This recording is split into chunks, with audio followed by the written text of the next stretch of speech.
ITI निधीच्या संघटनातर्फे आम्ही बेमुदत संप पुकारलेला आहे।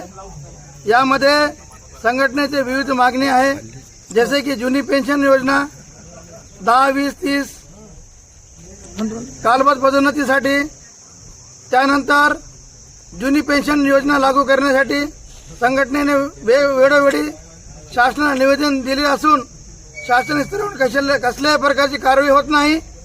यासाठी संघटनेने त्याच्यावर विलंब केलेला आहे। संघटनेच्या मागण्याच्या अनुषंगाने कसल्याही प्रकारची कारवाई केली नाही, म्हणून संघटनेने संतापून बेमुदत संपाचा इशारा दिलेला आहे। जोपर्यंत संघटनेचे मागण्या पूर्ण होत नाही, जुनी पेन्शन योजना लागू करत नाही, तोपर्यंत सर्व मराठवाडा शिक्षकेतर ITI निधी संघटना, राज्य सरकारी कर्मचारी संघटना सर्वांचे आंदोलन आणि संप सुरू आहे।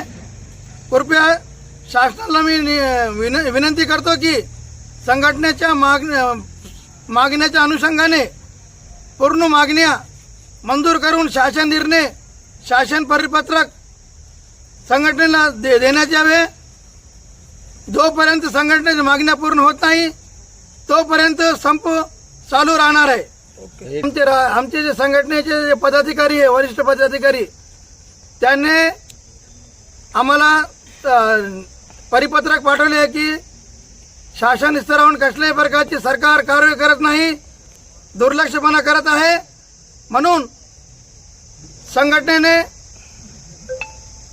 आम्हाला परिपत्रकद्वारे कळविले की पूर्ण महाराष्ट्रामध्ये सरकारी कर्मचारी संघटना, ITI निधी संघटना, राज्य सरकारी चतुश्रेणी कर्मचारी संघटना, महासंघ सर्वांच्या बेमुदत संप राहणार आहे।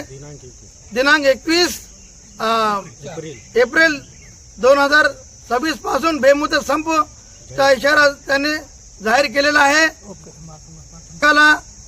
आमचे महाराष्ट्र राज्य ITI निधी संघटना त्यांना पाठिंबा देत आहे आणि बेमुदत संपचा इशारा देत आहे।